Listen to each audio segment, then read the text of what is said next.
మనకి ఇండియాలో ఏ సిటీలో కూడా మనకి హైదరాబాద్లో ఉన్నంత సేఫ్టీ లేదు. ఇప్పుడు మీరు చూసుకుంటే రీసెంట్ సర్వేలో ఆల్ ఓవర్ ఇండియాలో 60% CCTV cameras are in Hyderabad. I'm talking about total ఇండియాలో మెయిన్ మెట్రో సిటీస్ లో అన్నిటికంటే ఎక్కువగా సీసీ కెమెరాలు ఉన్నది హైదరాబాద్ లో.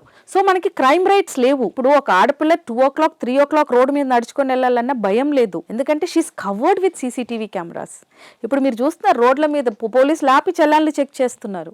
ఎందుకు అంటే ఎక్కడన్నా రాంగ్ క్రాసింగ్ వెళ్ళారా, లేదంటే ఎక్కడన్నా పార్కింగ్ లేని చోట పార్క్ చేశారా అంటే everything is been under surveillance. మీరు ఇంటి నుంచి బయలుదేరినప్పటి నుంచి you are under CCTV surveillance.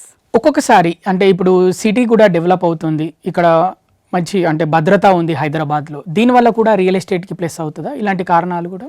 Definitely అండి, ఎందుకంటే జనాలు ఇప్పుడు ఊర్లలో నుంచి హైదరాబాద్కి వస్తున్నారు. సో వాళ్ళు హైదరాబాద్కి వచ్చినప్పుడు వాళ్ళకు ఉండడానికి ఇల్లు కావాలి, వాళ్ళ పిల్లలకి స్కూల్ వెళ్ళాలి, ఇప్పుడు హాస్పిటల్ అవైలబిలిటీ ఉంటుంది, గ్రోసరీస్, సినిమాకి వెళ్తారు, షాపింగ్ చేయాలి. సో ఒక మనిషిని పట్టే మనకి బిజినెస్ పెరుగుతుంది. సో ఇప్పుడు 10 మంది ఉండే చోట 100 మంది ఉంటే 100 మందికి సరిపడేంత ఇల్లులు కావాలి, వాళ్ళకి సరిపడేంత హాస్పిటల్ ఫెసిలిటీస్ కావాలి, ఆ పిల్లలకి సరిపడేంత స్కూల్స్ కావాలి. So this is giving opportunity for the growth of infrastructure అన్నమాట. సో డెఫినెట్లీ జనాలు మూవ్ అయ్యే కొద్దీ మీకు ఆపర్చునిటీస్ పెరుగుతుంది, especially in real estate. So దానివల్ల రియల్ ఎస్టేట్ 100% పెరుగుతుంది.